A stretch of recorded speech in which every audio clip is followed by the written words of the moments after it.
Welcome back to episode 148 of GreenBean's Jets Pod, where we're going to dig into this stuff. It just seems like Jets news never stops. Doesn't it feel like that? It's like, and not just every team can make news. Oh, we're looking at this player, that player, this player, this guy, that guy, the other thing. No. The Jets, we got news. We have legitimate stories. Why? Why do the Jets have stories when it's the Pro Bowl games and the Super Bowl hubbub? And by the way, it looks like Taylor Swift just might make it back comfortably from Japan to watch the Super Bowl live with her honey lambs, Travis Kelce. So we have all this stuff going on, and here we are. There's Jet stuff to talk about, and a lot of it, and juicy, big old Taylor ham stuffed hoagie rolls with gooey cheese. Always the Jets. Always the Jets. But we're going to talk about it, and maybe we even get into a little bit of what I think is real, what I think isn't real, and what would have happened, and what should have happened, and what's supposed to happen. Imagine that. What do you think? Let's talk about what's supposed to happen today. Again, I am Green Bean. Welcome to the show.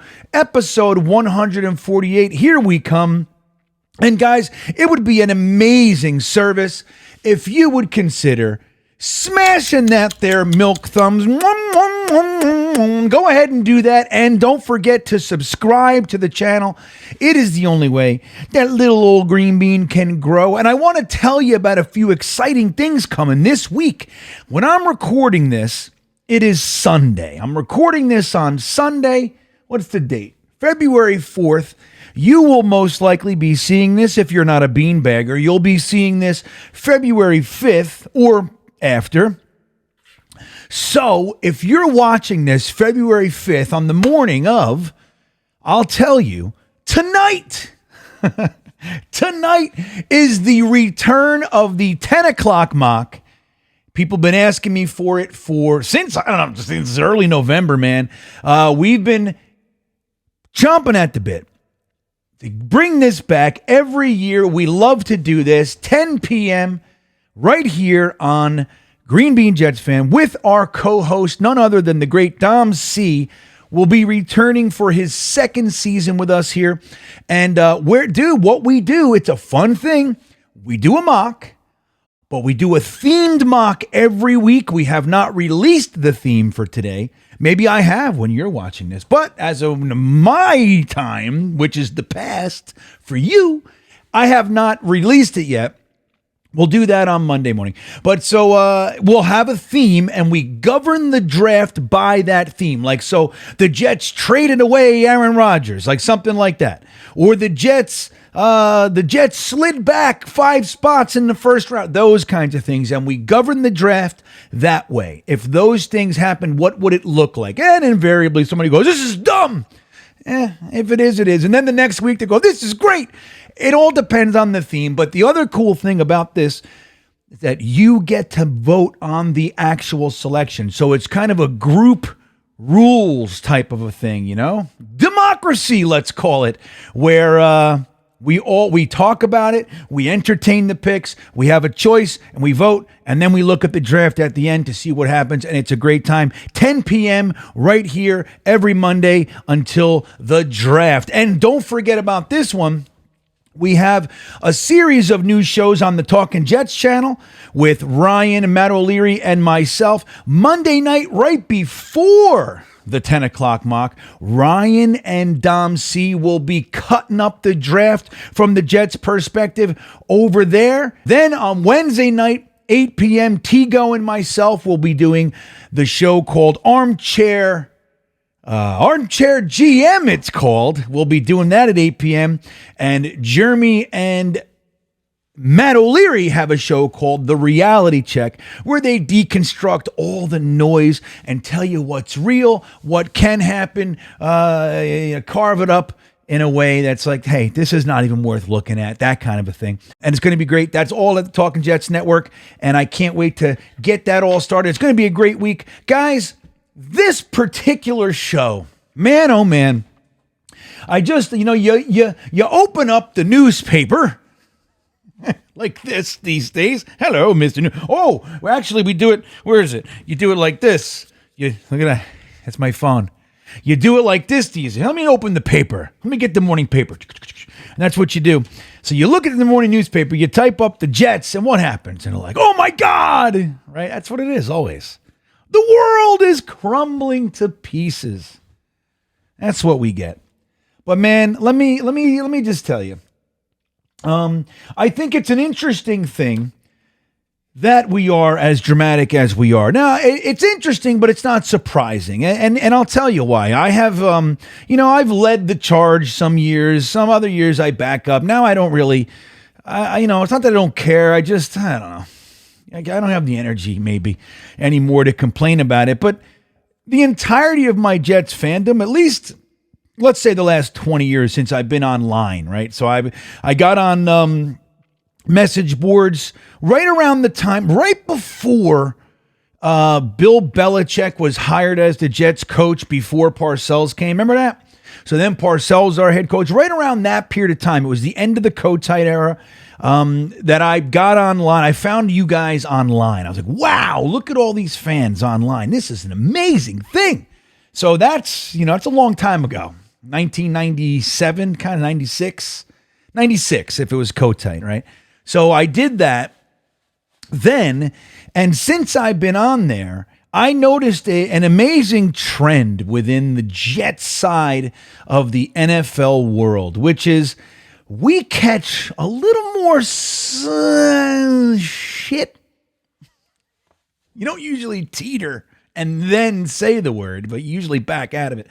But a lot of crap, man. You compare it to the Giants. Like, look, for example, the Giants just had a whole thing in their organization where Dable is a tyrant and the coaches don't like him, and him and Wink Martindale got into a fight, and then he quits and all that. It was a story for 10 minutes. It really is nothing. It's a big nothing burger in New York. They don't care. They talk about it for a little bit. Yeah, it's okay. We're all right. It's the Giants. The Jets,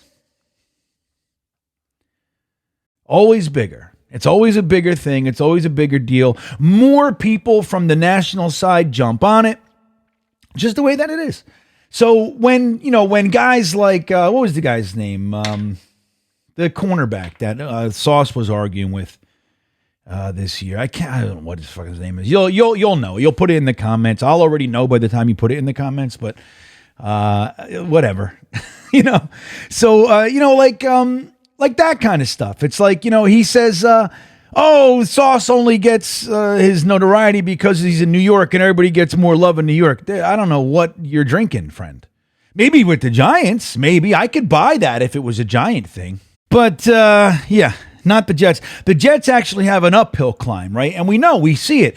Everything's bigger. Everything's made it's made more. There's more to do of nothing a lot of times. So we have this big story that came out. And look, if you didn't read the story, I know a lot of you guys have told me that, you don't even read it. You look at the headlines, you watch some videos, you see what Ryan has to say, you see what Jets Media, Richie has to say, or Jake, or whatever, and you just go from there. And you guys will read it for me and tell me the important stuff. It's a great tactic. But I read it. I read it a couple times, and I've done the same thing. I listen to some vids. I look at stuff. But so the thing is, like, and I've got into some debates about it. I try not to be too hot on one side or the other. Somebody said, clearly she got a rise out of you. So the point is achieved. The goal, a rise. I don't know if it's a rise. I mean, I got to talk about it, right? That's kind of what I'm doing over here, right? That's why I built this studio. That's why I got that football and that hat. Can you see it? You can't see it. This hat. Let's do this hat. See that hat? It's why I have it. It's why I have the computer and all the screens and all this shit. The light. You see this light I got? See? There's a light here. Yeah. I got this thing. What is that? Why do I have that? Because I talk about the Jets. That's what I do. So I don't think it's too upsetting because No, well, let me say this. So there's a line. So I don't like seeing this stuff. I don't. I hate it. I wish everybody would just shut the frig up. That's what I want. I just want everybody to shut up. I want to win some damn games. I want to make smart moves, do the right thing, and just shut up. That's what I really want. But that never happens. So again, I realized this decades ago. It's like, it's just, no matter what it is, it's going to be a bigger deal. They're going to make more out of it. And the reason is, guys, is because of who we are. Now, I don't have any problem with who we are. I'm one of us, right? I love us. There's Jets fans, man. You know, my best friends throughout life, a lot of them were Jets fans. So we'd go to the games together, and you know, I'd see all the thousands of us in the parking lot and all the stuff. So I know very well who we are. I grew up in this mess. So that is what it is. But it's, you know, so I don't have a problem with us. But let's be real. If we can just shoot straight for a second, we are not necessarily a patient and quiet and relaxed bunch. Can we say that? Can we just maybe admit it? And of course, there's the anomalies. There's the guys like, what do I care? Yeah, they're out there. But by and large, we're a poke us and we yell group of people. Hey! That's what we do. That's what we do. That's us, you know? Bunch of Yosemite Sams running around. So that's why they do it. They figured it out a long time ago. So when you look at an article like this, it's not to say that there's not truth in this thing. Of course there is. Of course there is. It's the interpretation, number one, and then you got to look at like the stuff that peaks up. You're like, okay, all right. Who said it? No, I can't say. You can't reveal your sources because then you don't. I know, of course, but you also, we already know that there have been reporters in the Jets beat that made up sources. We already know this. It's been brought out to our attention. When we said it for years, everybody said, oh, they wouldn't do that if they didn't have sources. Okay. It was already brought out that there was stuff made up. It was also brought out that people were making burner accounts and like responding to create drama. Same person, you know? So we know this stuff. So you can't sit on either side as like a finite. It wouldn't be if that. Well, that is true because that's not real. None of that's real. Theater is real. Embellishment is real. Exaggeration is real. And that's all part of this current situation. Now, what I find most interesting is this. Two things. One is the comment that Joe Douglas or Aaron Rodgers isn't the assistant GM. Joe Douglas is the assistant GM. Now, I think that's a beautifully creative way to set you up. It's a good comment, right? It's good. Like, there's a way that you can construct statements and when the best ones draw you in to think something and then give you the right hook to the chin when you're not looking with the exact opposite point. And that's one of those comments. It's a great statement. Aaron Rodgers is not the assistant GM of the Jets. Oh, see, I knew it. Of course not. Joe Douglas is the assistant. Oh, a little switch, bait and switch. So that's what that is. And it's a good comment. But it's also, I mean, who said that? Oh, a GM. Now, I have a sneaking suspicion. If it is a GM, okay, who is it? Is it the GM of the Texans that said that? Is it the GM of the Arizona Cardinals that said that? Who would give two shits to say that? Let's say it's Bill Belichick. I don't think Bill Belichick says anything. Meh. That's what he says. And she goes, yeah, can I have a quote, Bill Belichick? Meh. All right, well, he just said Aaron Rodgers is not the GM, whatever. So I don't think he's the guy. It makes perfect sense to me that Gutenkeist, or whatever his name is, the general manager of the Packers, would say that. Why would they say that? Well, and let's back it up a little bit. So you go like this. Remember when it was either the owner of the Packers or the general manager of the Packers in the Hall of Fame game. They said, "Oh, it's going to be great to watch so many of our former players in the same game, former Packers, right?" And what is that comment? You think that comment is benign? It's not benign. It's a shot. It's a poke. Look at all the players that we didn't want anymore, and the Jets are banking on their, them being their future, right? They're our past, and the Jets are hanging their hopes and dreams on them, right? So it's an underhanded. It's just a little poke, and that's fine. You can bust chops. Not everything is the end of the world.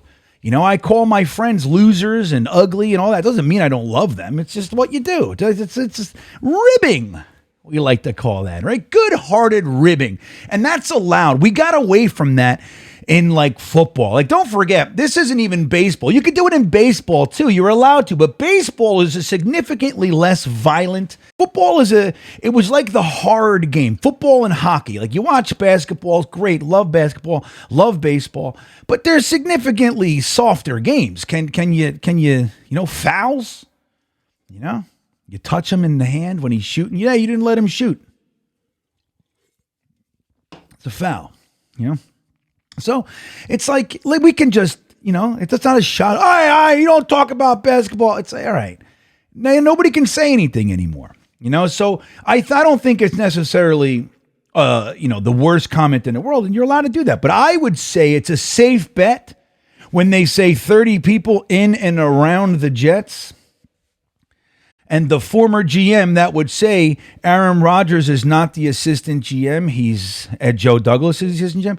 That would sound to me like the Packers GM. Maybe I'm wrong. I don't know. Just what it sounds like to me. If you follow the trail, it just makes sense, right? And it's like when you look at the two juicy Diana Rossini stories that came out, they happen to be right on the heels of somebody getting fired from the Jets. Now, we fired Tim Boyle. We cut him, is a better word to say for players. We cut Tim Boyle after we threw him to the Wolves. And he's not really to the Wolves, dude. Like, hey, you want to play in the NFL? You collected a paycheck to do nothing for months. We put you on the field. You suck. And we cut you. But he can get his feelings hurt. And all of a sudden we have a story about the quarterbacks, right? Maybe I'm wrong, but it just seems to make sense. Like, the old thing, Occam's razor. Usually, the simplest answer is the correct answer, usually speaking.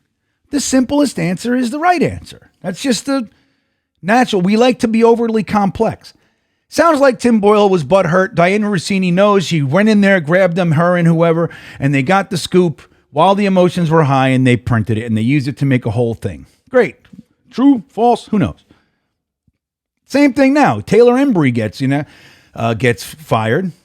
And all of a sudden, we got all this juicy stuff. It sounds to me like he might have been upset, right? Might have been upset.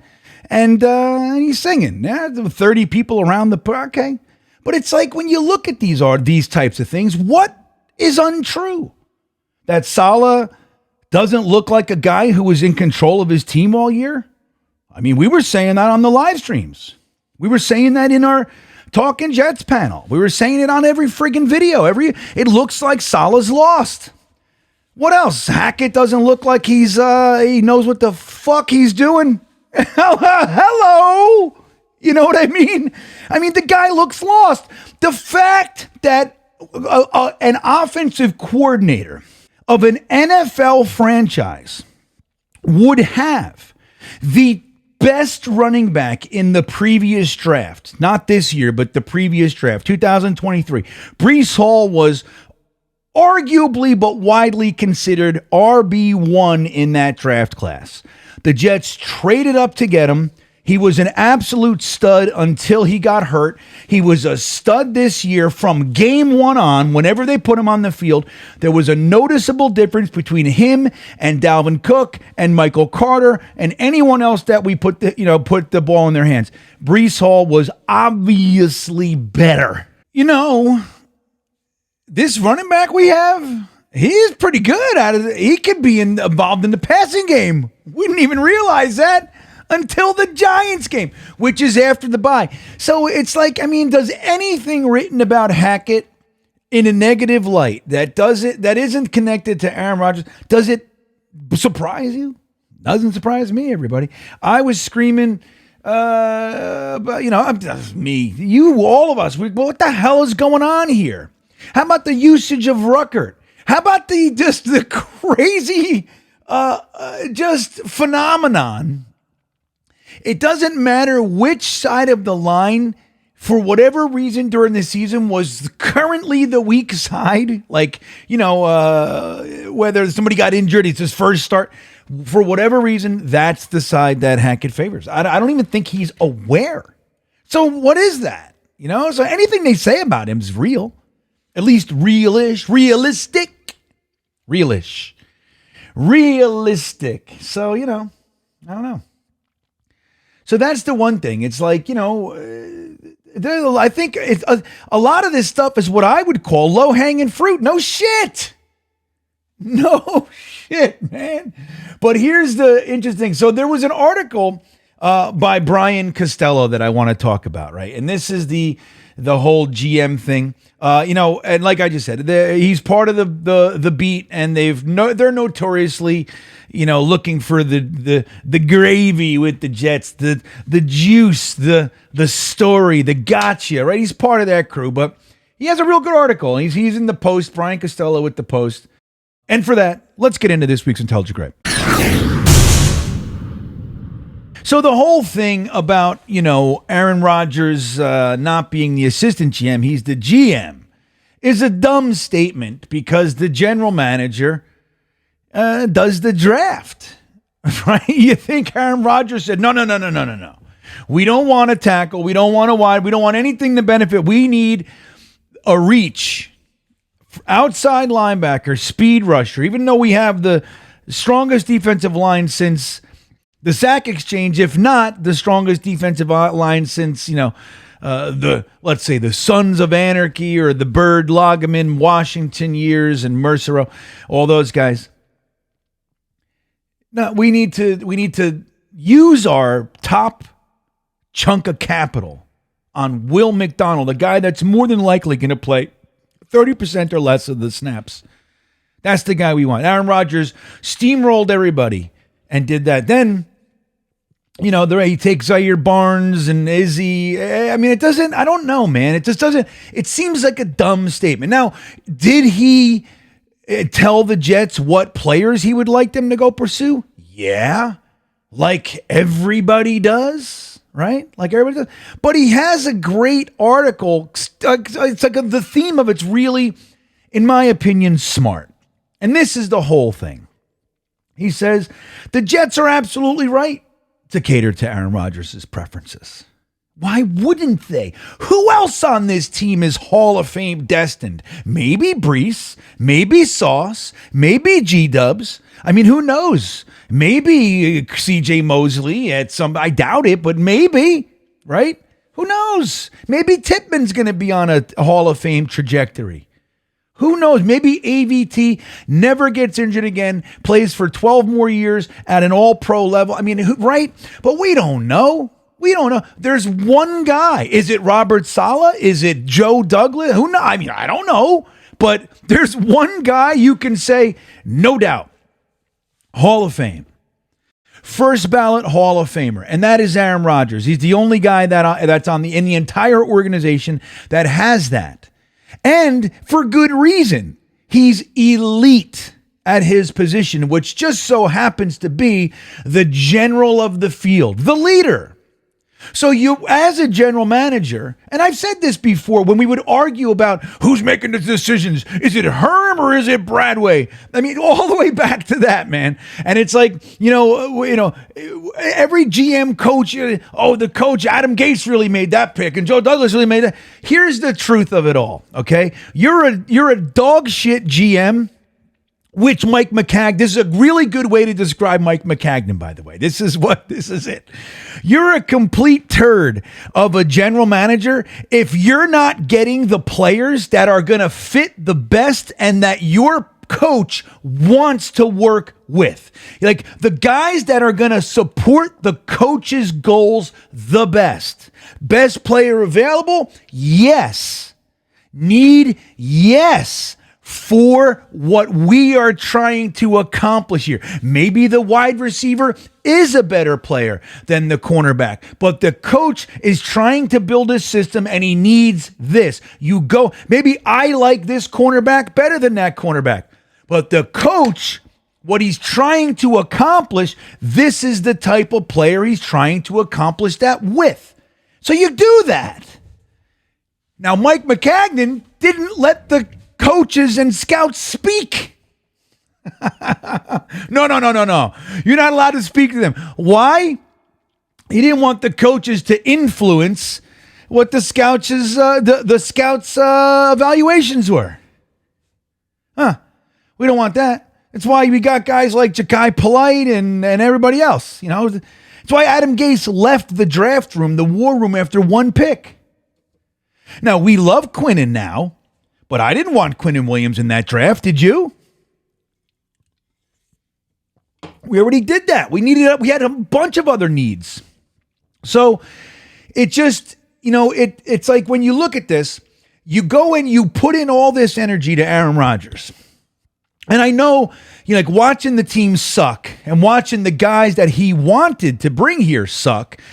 At the top of the heap, I'll say Allen Lazard, right? You mean Reggie Cobb is Randall Cobb, sheesh, I cannot get that. Randall Cobb, he's old. He's just a guy. He was the 6th wideout, 5 or 6th wideout. That's what he was supposed to be. Help install, support the other guys, you know what I mean? Be a kind of a player coach, that kind of a thing. Made sense.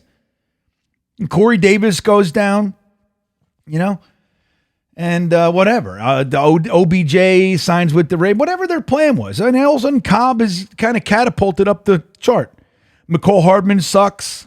So from our perspective, you're watching the team just suck when we had hopes of Super Bowl, Monday Night Football, Sunday Night Football, Thursday Night Football. So it's aggravating to think that, and you're watching an offensive coordinator struggle that you don't like, and it sucks to think that he's going to keep his job because of this quarterback that we've never really seen do a damn thing in a Jets uniform. So, okay, it makes sense. But the truth is no matter what this article says about what we clearly know, and I just don't think, it's not to say that the coach didn't say it or what, I just don't think Robert Saleh, who in one side of the article is afraid that everybody doesn't like him, he wants to make sure everybody likes him, is going to corral the coaching staff and threaten to take their cell phones. I don't know. I mean, maybe some variation. I mean, who knows? But who cares? It's more about this team.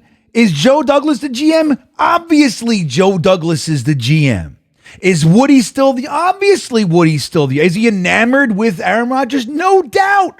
Look at what he did with the Sauce Gardner thing. He's walking around with diamond Woodies on his neck. Why? Because he's enamored with star power. His brother did the same friggin' thing with Peyton Manning. We had the whole search. We had Mike McCarthy out there saying, I only want to coach the Jets. We had Matt Rule, a guy who just turned 2 college franchises around, willing to be the Jets. I mean, whatever happened after is irrelevant. At the time, we had 2 viable coaching candidates. You could pick one or the other for different reasons.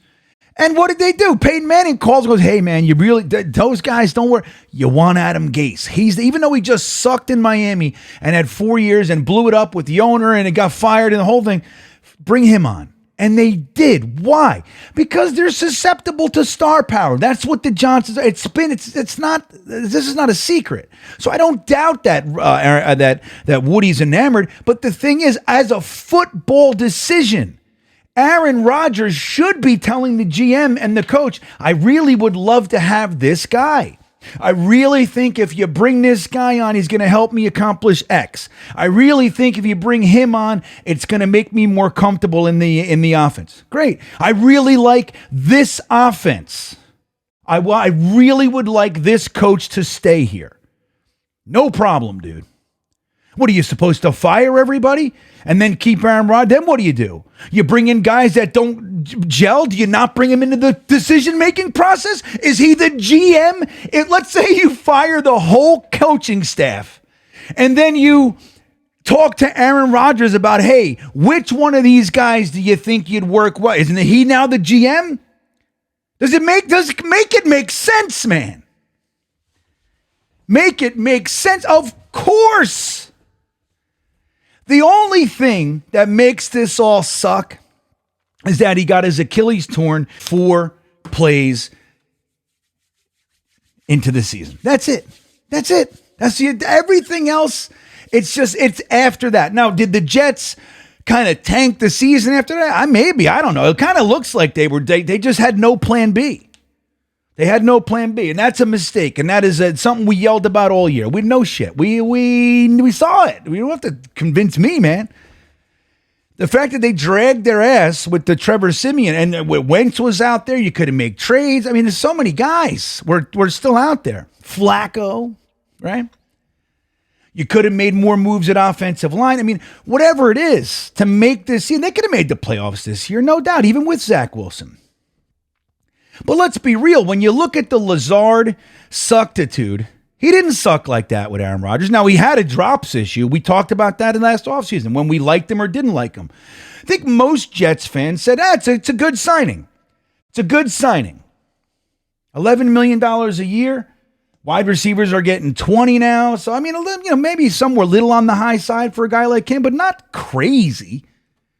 Not crazy. Nobody was like crying, falling to pieces over there. It was just a solid signing. Good guy in the offense with this quarterback. They played together the last 4 years. I mean, it makes sense. And then you stick him with Zach Wilson, who, by the way, is notorious for having no touch on his balls. Could that be something to do with it? I don't know. Is it an excuse? Maybe. But it's also been said 100 times before. So maybe that's what it is. Who knows, everybody? So when you look at this stuff, like the article from Brian Costello pointed out, we would be stupid to put in all these resources into a Hall of Fame quarterback and not let him be involved in the decision-making process. We would be stupid to have everything in place going into the 2023 season, be excited about it. And just because it didn't work, because his Achilles tore, just because they didn't figure out how to gather the forces, circle the wagons, and get to the play, just because of that they dismantle the whole thing and start over while he's here. You keep this group together while he's here. Now they went and got Sean Jefferson. Good hire. I liked Sean Jefferson. I actually hope that they kept him when Adam Gase got fired. He was one of those coaches you just love to listen to. He's great. And we could use that on the offensive side of the ball. They went and got Tony Deuce. Who's Tony Deuce, right? He's been a coach forever. He's coached defensive line, tight ends, special teams, running backs, offensive assistant. He's done everything, mostly at the college level, but he's been with the Titans, and he seems like a good coach. Good, bring him in. Who cares? Some people had to move around. So good. Good stuff. Now, do we like Keith Carter? Probably no, we don't. Probably. Most of us are on that side. We don't like him. Do we like Hackett? No. But Aaron Rodgers does, and he's the guy on the field. It just makes perfect sense. And the more that they point this stuff out, who cares? 90% of it's probably true to some degree. There's probably truth in all of it. Did Robert Saleh lose the locker room? I don't know. Didn't look like that to me, man. Didn't look like that to me. Didn't look like that to me. Evidenced by the fact that I wanted to lose out and they didn't care. They went and beat the Patriots. So why? Why do you do that if they're losing the locker room? If they don't care? Right? So I don't know. It doesn't look like it to me. So there's going to always be grumpsters and gripers and all that sort of stuff. But guys, it makes perfect sense. We just need to calm down. Let them, they learned their lessons from the previous year. Go in and you fix what you can. You bolster the offensive line. You get some more weapons. The defense is fine. Add a safety. Add a big-bodied fat boy for the defensive line, the run stuffer. And we're good. We're good. That's it. And this team is going to kick people's asses. Because let me tell you, this was very easily a 9-win team. Very easily. 9-10, easy. And that's with all these problems and all that drama going on. This team was easily 9 wins. And then what are we talking about? So with that all said, everybody, calm down, damn it. We're going to get it going. I'll see you tonight for the Monday night mock, the 10 o'clock mock, and we're going to have a great week of New York Jets football and talking about the future, everybody. The future. Have a great week, and as always, go Jets.